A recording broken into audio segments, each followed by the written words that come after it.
Neely, and it's time for The Shortcut. Coming up on tonight's show, we are raising awareness about opioid addiction and overdose. Last year, more than 93,000 people died from drug overdoses.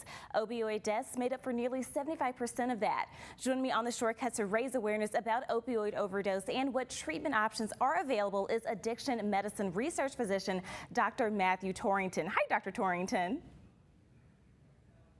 Hi, thanks so much for having me. Thanks for coming on. So what do you want society to know about the current state of overdose and addiction in America?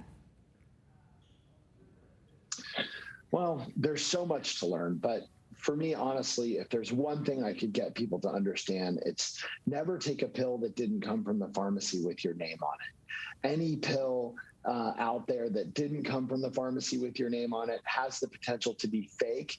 And these fake pills are powered often by carfentanil, remifentanil, and acetylfentanil.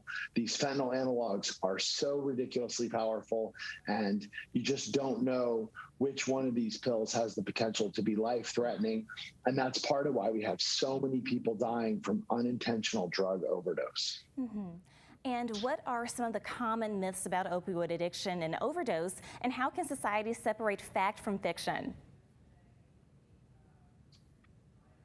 Well, I mean, I think one myth is that there's nothing you can do, right? I mean, and, you know, look, we know that treatment works. There's great data that shows that if people get access to good treatment that's comprehensive and individualized and multimodal, they have the same chance of success for recovering from addiction as they do from diabetes or high blood pressure. So people think there's nothing you can do. And then also they think there's nothing they can do if there's an overdose. And is the treatment the same for substance use disorder treatment and medication assistance treatment? You know, it's sort of like a weird question, because in the past, substance abuse treatment didn't include medicine. You know, medicine wasn't necessarily part of addiction treatment.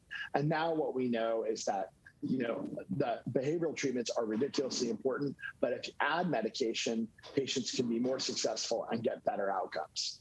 Addiction medicine is the newest medical specialty, and there's a whole new crop of doctors who have special certification and special knowledge who can help patients deal with these kinds of problems. Mm-hmm. Important information right there. Thank you so much, Dr. Torrington, for joining us on The Shortcut.